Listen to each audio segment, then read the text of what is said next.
Dennis Rodman never talked to his teammates Michael Jordan or Scottie Pippen during his 3-year 1995 to 1998 career with the Bulls. Okay, right off the bat, this sounds extremely crazy. During Rodman's career with the Bulls, they won multiple titles and are sure to have had a ton of parties and other events where players got social. Dennis, however, claims he never once had a conversation with Jordan or Pippen, except when they were playing. Dennis Rodman. Unbelievable hustle play by Rodman. He just wants it a little bit more than everybody else right now. That's what Dennis does. Rodman spoke on an interview.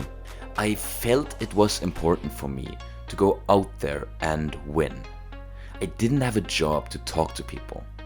Me and Scottie were cool today, but I never once had a conversation with either Jordan or Scottie during my 3-year outside of the court.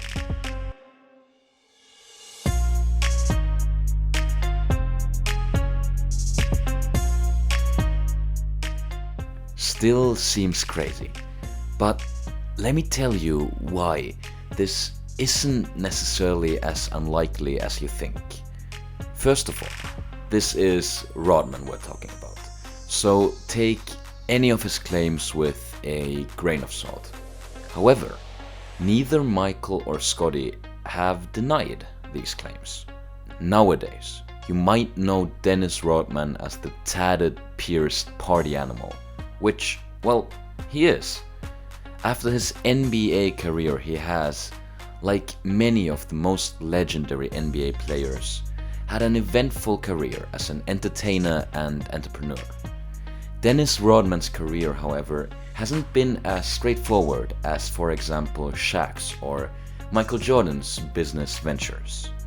Dennis Rodman has done some pretty random things, like appeared on R&B hip-hop duo Mansions, who are more known as solo artists Black Bear and IMPOSTOR's record titled Dennis Rodman, and also, even though uncredited, on their record I'm Thinking About Horses. Change my hair green, and all of a sudden people looked at me, I was a devil. Rodman has also been a very controversial person for his political views as well as many illegal altercations.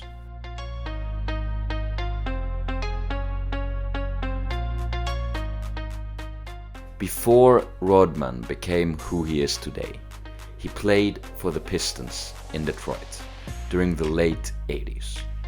This was the time when the Pistons were known as the Bad Boy Pistons. And for a reason. They would push, beat down, and pick fights with opposing players almost every game. They did this with everyone, but especially with Michael and Scottie, since the Bulls, and especially those two players, were the rising stars of the NBA.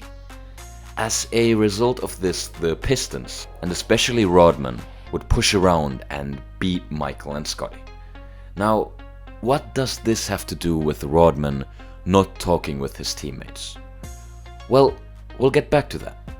But what I just want to establish is that Rodman was a really rough player and would do anything to win and show himself as the dominant player. As we all know, Michael retired in 1993. Now, why exactly he retired, we don't know. If it was for his gambling problems or simply because he had lost his interest in basketball. Whatever the case, Michael went on to play baseball.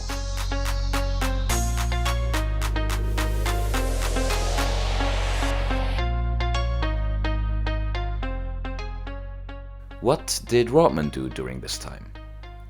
In the 1993-94 season, Rodman joined a Spurs team that was built around perennial All-Star center David Robinson.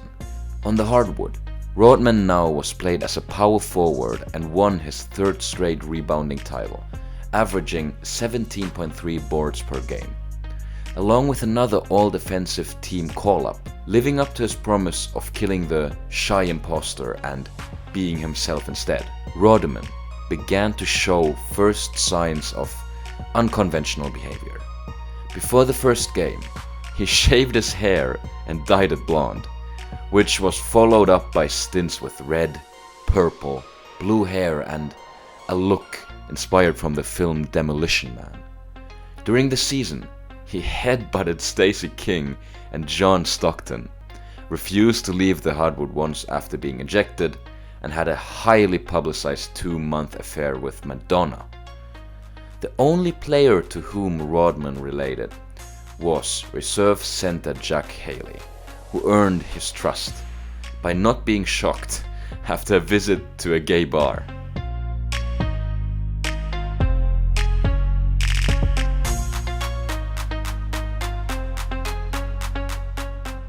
However, despite a 55-win season, Rodman and the Spurs did not survive the first round of the 1994 playoffs and bowed out against the Utah Jazz in 4 games.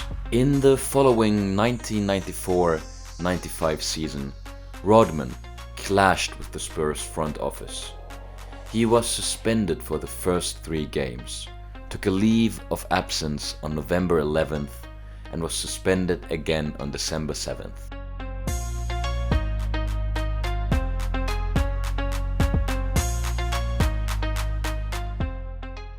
He finally returned on December 10th after missing 19 games.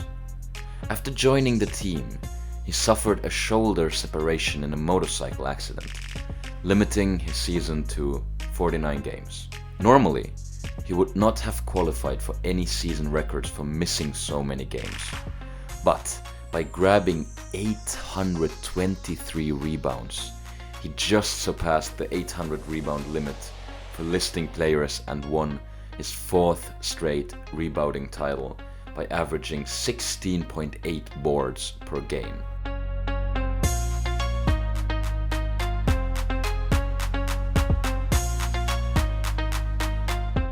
In the 1995 playoffs, the 62-win Spurs, with reigning NBA MVP award winner Robinson, entered the Western Conference Finals and were considered favorites against the reigning champions Houston Rockets, who had only won 47 games. It was thought that Rockets center Hakeem Olajuwon would have a hard time asserting himself versus Robinson and Rodman, who had both been voted into the NBA All-Defensive teams.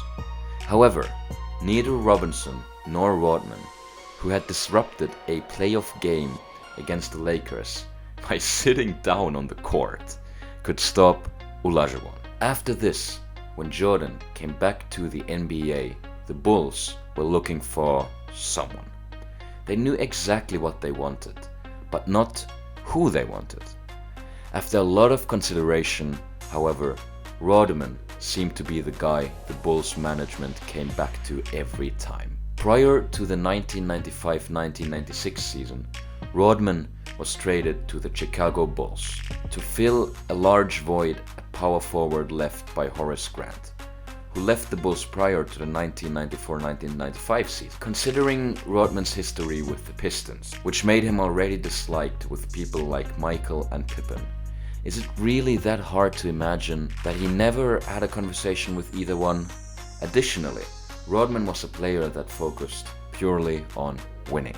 After the 1997-1998 season, the Bulls started a massive rebuilding, largely at the behest of then general manager Jerry Krause. Head coach Phil Jackson and several members of the team left via free agency or retirement, including Michael Jordan. Rodman was released by the Bulls on January 21st, 1999, before the start of the lockout-shortened 1998-1999 season. With his sister acting as his agent at the time, Rodman joined the Los Angeles Lakers for prorated salary for the remainder of the 1998-1999 season. With the Lakers, he played in only 23 games and was released. In the 1999-2000 season, the then 38-year-old power forward was signed by the Dallas Mavericks, meaning that Rodman returned to the place where he grew up. Dallas had won 10 of 13 before his arrival, but went just 4-9 until he was waived by the Mavericks. He played 12 games, received 6 technical fouls, was ejected twice, and served a 1-game suspension. Rodman alienated the franchise with his erratic behavior and did not provide leadership to a team trying to qualify for the first playoffs in 10 years. Dallas guard Steve Nash commented that Rodman never wanted to be a Maverick and therefore was unmotivated. Thank you once again for watching this NBA video. If you enjoyed it, be sure to like and subscribe, and if there's anything you want to add or anything you want to say, be sure to leave it in the comments down below. And I'll see you in the next one.